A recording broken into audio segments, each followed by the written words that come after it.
요즘에 최근 부모님들 주변에 있는 그 지인분들 아이 키우면서 어떤 게 큰 주제예요? 관심사? 이게 뭐 교육도 있긴 한데 결국에는 교감이라고 생각하거든요. 근데 이 교감이 중요한 건 알겠는데 어떻게 또 해야 될지 아니면 이게 정말 중요한 게 맞는지 이게 사실 저는 제일 이야기 많이 나누는 것 같아요. 그렇죠. 아무래도 교감이라고 한다면 우리가 아이와의 어떤 상호작용이라고 얘기를 하는데요. 눈을 마주치면서 그 아이의 마음을 바라봐주면서 그러면 상호작용하는 거 이게 굉장히 중요한 것 같습니다. 그래서 일방적인 부모의 이야기보다는 아이가 무슨 생각을 하는지 그럼으로써 상호작용을 해주는 거 그것에 초점을 맞추면 어떨까 싶어요. 그래도 어떤가요? 포인트를 부모님들 잘 짚으신 것 같아요. 저는 미래 사회에서 가장 중요한 요소라고 생각하거든요.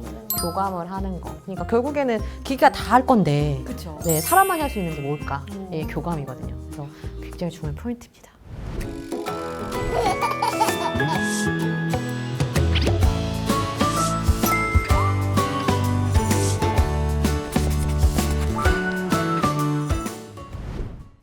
많은 가정에 희망의 메시지를 전하고 아이가 행복한 익산시를 꿈꾸며 부모님들의 사연을 통해 자녀의 연령과 발달에서 보이는 다양한 행동을 들여다보고 부모가 어려움을 느끼는 자녀 행동에 대한 원인, 해결 방안을 함께 모색하겠습니다. 부모님이 보내주신 사연을 읽어보고 두 분의 교수님과 대화를 나누면서 정확한 문제 상황을 이해하고 그에 따른 맞춤형 솔루션, 육아 코칭에 대한 이야기를 나눠보도록 하겠습니다. 두 분의 교수님들 잘 지내셨을까요? 네. 제 딸하고 기나긴 방학을 보내고 있는데요. 근래에 좀 제 딸을 보면서 이 아이랑 대화할 수 있는 시간과 신체적 접촉할 시간이 줄어드는구나. 아이가 좀 덜 천천히 컸으면 좋겠다. 왜냐하면 초등학교 고학년만 돼도 부모를 따라 여행을 안 가는 아이들이 굉장히 많고요. 부모보다는 친구가 좋기 때문이에요. 그래서 그 시기가 좀 줄어드는 것 같아서 요즘에 미나 이렇게 스킨십 하려고 많이 노력하고 있어서 뭐 엄마 발등에 올라와서 우리 걸어보자 막 이런 것들. 이제 제 딸이 키도 크고 저만 하거든요. 그래가지고 엄마도 업어주고 저도 서로 업어주고 하면서 네, 힘세다고 막 굉장히 좋아했던 아이 모습이 지금 떠오르네요. 아우 행복하시겠습니다. 네. 상상만 해도 행복합니다. 제가 흐뭇합니다. 네. 저는 요즘 저의 전문성 개발을 위해서 좀 책도 많이 읽으려고 하고요. 그리고 학술지도 좀 열심히 연구하려고 하고 있는데요. 조금 어렵긴 하더라고요. 시대가 많이 바뀌기도 했고 우리 아이들 성향이 정말 교수님 많이 바뀌었잖아요. 그래서 아무래도 제가 제 전문성을 개발하지 않으면 우리 학생들의 성장과 발달을 위해서 아무래도 뒤처진다라는 생각이 들어서요. 요즘에 저는 저의 전문성을 증진하기 위해서 굉장히 노력하고 있습니다. 네. 자, 이러면서 유아의 사연이 도착을 했습니다. 이번에는 또 어떤 사연이 도착했을까요? 네, 딩동 유아의 사연이 도착했습니다. 안녕하세요. 만 4세의 여아를 양육하고 있는 연정이 엄마입니다. 최근에 이상한 변호사 우영우 드라마를 보면서 자꾸 연정이와 겹치는 부분이 있어서 고민이 되어 사연을 보냅니다. 연정이는 어렸을 때 옹알이는 잘했지만 현재는 한 단어만 말을 하고 있습니다. 수용 언어는 되는 것 같은데 표현이 안 되는 것 이 자체가 가장 큰 걱정입니다. 연정이는 놀잇감을 가지고 가족과 함께 노는 동안 말을 하지 않을 뿐만 아니라 눈도 잘 마주치지 않습니다. 옆집 친구들을 초대해서 같이 놀이를 해보았는데요. 친구들에게 반응을 보이지 않고 방으로 들어가서 혼자서 중얼거리기도 합니다. 특히 변기 물 내려가는 소리나 진공청소기 소리를 싫어하는 반응을 보이는 등 일상적으로 흔하게 있는 자극에 대해 지나치게 예민한 반응을 보이거나 숫자에 지나친 관심을 보이기도 합니다. 우리 아이 혹시 자폐 스펙트럼일까요? 너무 두렵습니다. 라고 보내주셨습니다. 와, 저는 이게 너무 무섭다라는 생각이 갑자기 들거든요. 이 아이가 상호작용이 힘들어하는 모습을 보며 부모의 마음은 얼마나 답답한 뿐더러 어떤 병이 있지 않을까 뭐 이런 생각이 막 들 것 같은데 상호작용이 잘 되지 않을 때 자폐 스펙트럼이 아닐까에 대한 의심, 의구심 이런 거에 대해서 좀 이야기를 좀 나눠봐야 될 것 같다라는 생각이 듭니다. 네, 자폐 스펙트럼은 의미 있는 의사소통 기능과 감정적 소통, 그리고 사회적 상호작용이 어려움이 있는 발달적 문제입니다. 언어적 의사소통 기능이 미숙한 2세 미만인 이 구별하기가 좀 힘들어요. 그렇지만 대체로 한 3세 이상 정도 되면 사실 부모님들이 감지할 수 있는 부분들이거든요. 그게 첫 번째로 나타나는 게 눈 마주침이에요. 예, 그래서 좀 그런 것들을 잘 살필 필요가 있고요. 자폐 스펙트럼을 가진 영유아는 거의 눈 마주침을 하지 않거나 불확실하게 또는 가끔 눈 마주침을 합니다. 부모가 이렇게 옆에서 좀 재미있게 이렇게 해주려고 할 때 미소도 짓지도 않고 반응도 하지 않아요. 이러한 상호작용이 제한적인 또는 부적절한 반응을 보이는 게 특징이라고 할 수가 있겠습니다. 네, 그리고 또 다른 특징을 살펴보면 자폐 스펙트럼 아이의 경우에는 말의 높낮이가 단조롭거나 또는 억양, 말의 크기나 리듬 등이 되게 독특한 경우가 많더라고요. 자폐 스펙트럼 장애를 가진 아동이나 청소년 중에서 언어가 유창한 경우에 그 아이들의 대화를 살펴보면 자신의 감심사에 대해서만 일방적으로 이야기를 하는 거죠. 상대방의 반응을 고려하지 않는다는 특징이 있습니다.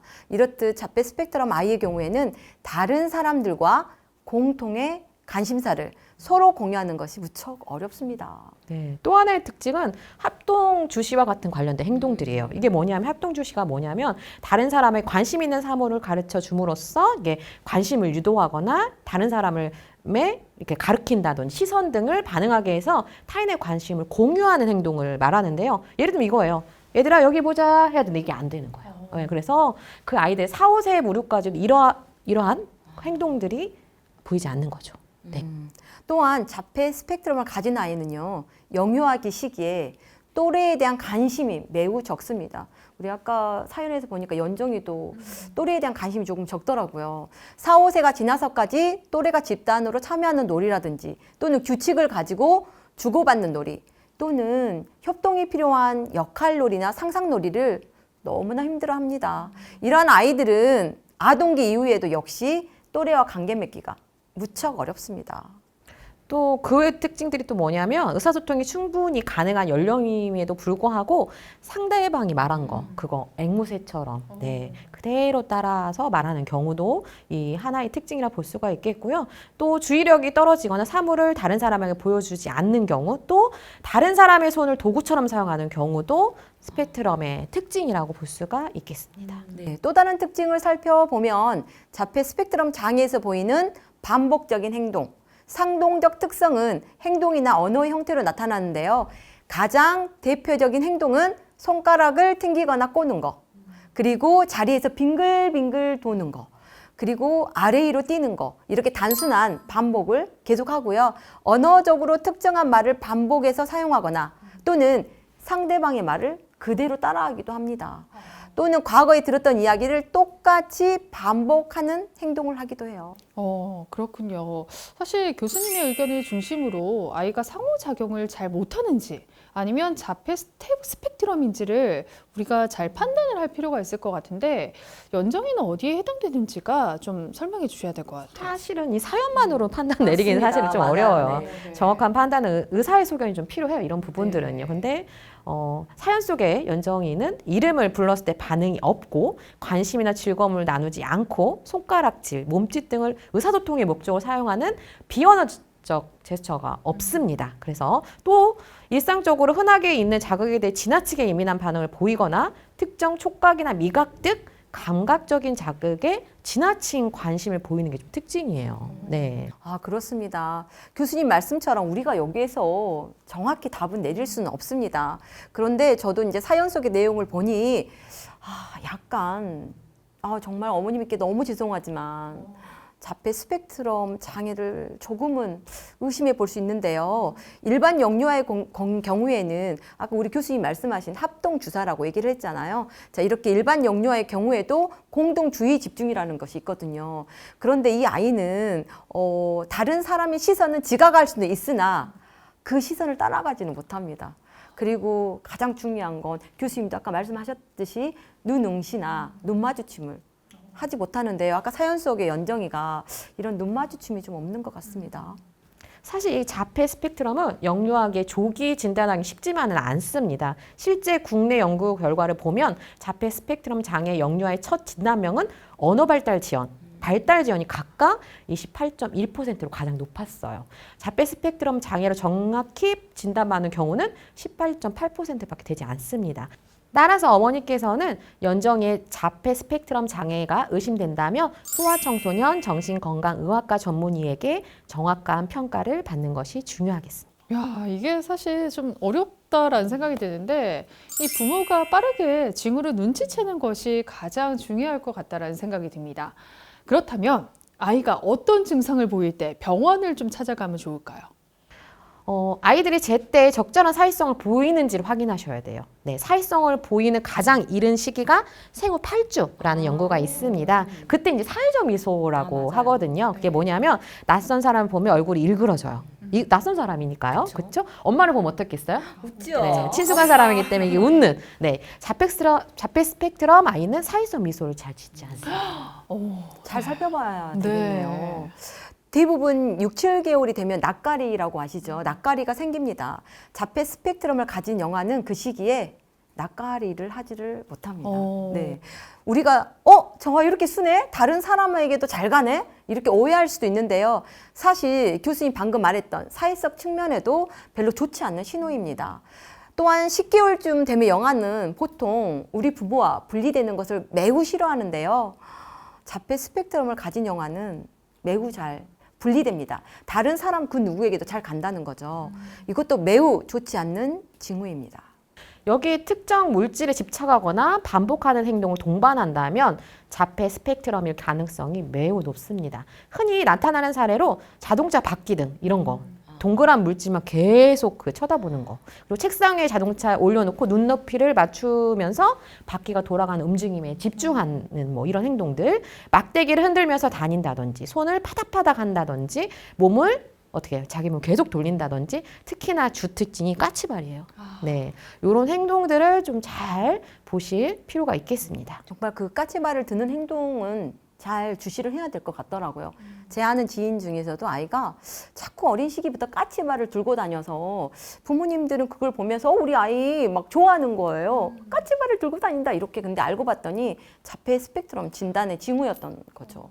그래서 부모님들께서도 우리 아이가 혹시 까치발을 들고 다니는지도 잘 살펴봐야 될 것 같습니다. 저는 까치발 그러니까 요즘 층간 소음이 워낙 심하다 보니까 아이가 이렇게 안 시끄럽게 하기 위해서 다니는 행동이지 않을까 이렇게 착각하실 수 있다라는 생각이 들거든요. 그러니까 부모가 정확히 이 원인을 알아야 되는 거죠. 그 원인에 따른 까치발은 맞죠. 아이가 사회적으로 민감한 거죠. 아, 내가 이렇게 행동해야 소리가 안 나는 걸 아는 사회성이 굉장히 좋은 민감한 아이고요. 네, 그래서 원인을 좀 잘 들여다봐서 여기에 나오는 게 부정적으로만 보시는 것보다는 내가 근데 그 행동에 원인이 있었다라고 했다면 아이를 믿으시는 게 맞습니다. 네네. 그러면 이런 것도 있을 것 같아요. 언어 발달 지연과 사실 자폐 스펙트럼 질환 이거 구분하시는 것 때문에 걱정하시는 분들 많이 있으실 것 같은데 어떻게 다를까요?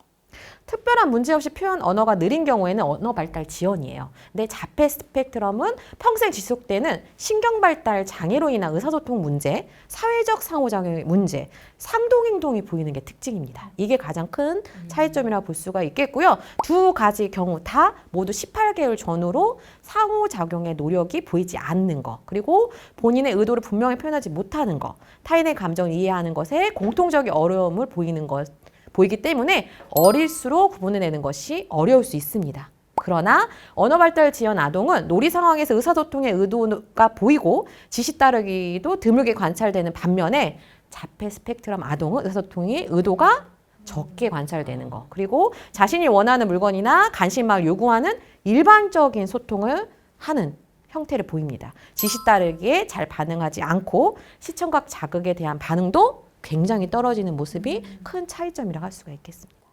그렇습니다. 이처럼 언어 발달 지연, 자폐 스펙트럼 장애를 가진 아이들 모두 언어를 이해하고 받아들이는데 동일한 어려움을 보이지만 자폐 스펙트럼 장애를 가진 아이의 경우에는 언어 발달의 이전 단계인 감각 입력 또는 상호작용, 그리고 정서 표현에서 발달의 차이를 보이게 됩니다.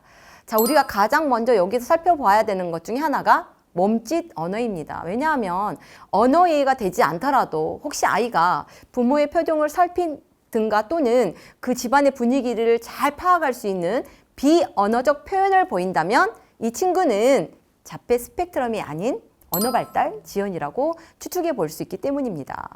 교수님의 말씀을 들어보는데 이게 원인은 무엇일까? 유전일까? 아니면 이게 후천적으로 오는 걸까? 이 자폐 스펙트럼 장애에 대해서 원인이 무엇인지가 또 궁금합니다. 네. 사실 다양한 환경 요인을 배제하기는 어렵습니다. 환경 요인 단독이 한 것이라기보다는 유전자 환경 상호작용의 결과로 생각될 수 있는데요. 유전적으로 취약한 개체에서 환경적 인자가 작용하면 태내 신생아의 뇌발달에 영향을 주게 되고요. 이로 인해서 자폐 스펙트럼 장애가 발현된다고 추정되는 것이 현재의 질환 발생 모델입니다. 교수님 말씀해 주신 것처럼 유전적 요인이 네, 특히 강조됩니다. 그래서 자폐 스펙트럼의 쌍쌍여간 일치율이 일란성 쌍쌍여에서 70에서 90%에 이르렀고요. 가까운 친척에서의 발생 위험도 20배 이상 증가하는 것으로 보고되고 있을 정도로 자폐 스펙트럼은 높은 유전적 소인이라고 볼 수가 있겠습니다. 그렇습니다. 여러 학자에 의하면 양육적 환경은 자폐 스펙트럼 장애를 유발하는 원인이 아니라고 강조합니다. 그래서 양육 환경이 문제가 아니기 때문에 우리 부모님들께서 너무 죄책감을 갖지 말아야 될 것 같습니다. 다만 아동학대라든지 방임 등으로 제대로 된 양육을 받지 못한 아이는 반응성 애착장애가 생길 수는 있어요. 그렇다면 이 자폐 스펙트럼을 가진 아이를 양육하는 부모님에게 자녀 양육 방법에 대해 조금이나마 간략하게 좀 말씀을 좀 해주셔야 될 것 같습니다. 좀 부모가 아까도 말씀드렸던 까치발 얘기에서 나왔지만 원인 그리고 이 자녀에 대한 것들을 좀 잘 아셔야 돼요. 저는 좀 이 현대사회에서 가장 안타까운 게 왜 기관에다 내 자녀는 어때요 물어보는 부모들이 몰라요. 내 자녀에 대해서 잘 모르고 사실은 부모님이 제일 잘 알아야 됩니다. 그래서 유아가 선호하는 것에 대한 체크리스트를 좀 작성해 보는 것도 방법 중에 하나이고요. 그래서 유아의 경우 부정적이든 긍정적이든 간에 물건이나 활동에 집착하는 경향이 있습니다. 그러므로 부모는 유아의 두려움과 갈등을 이해하기 위해 선호하는 것을 먼저 좀 아셔야 됩니다. 또한 잘 계획하고 예측이 가능한 일과를 좀 만들어 주셔야 돼요.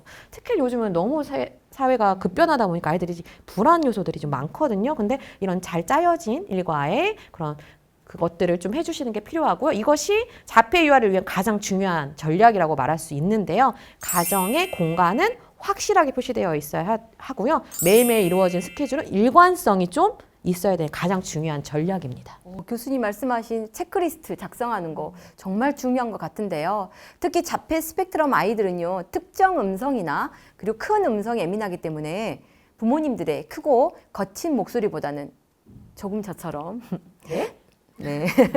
조용한 목소리가 더 효과적일 수 있습니다. 또한 자폐 스펙트럼 아이는 목소리를 듣고 반응하기보다는 이 시각적 단서에 굉장히 잘 반응한다고 해요. 그래서 그림이나 사진을 이용하는 것이 굉장히 좋고요.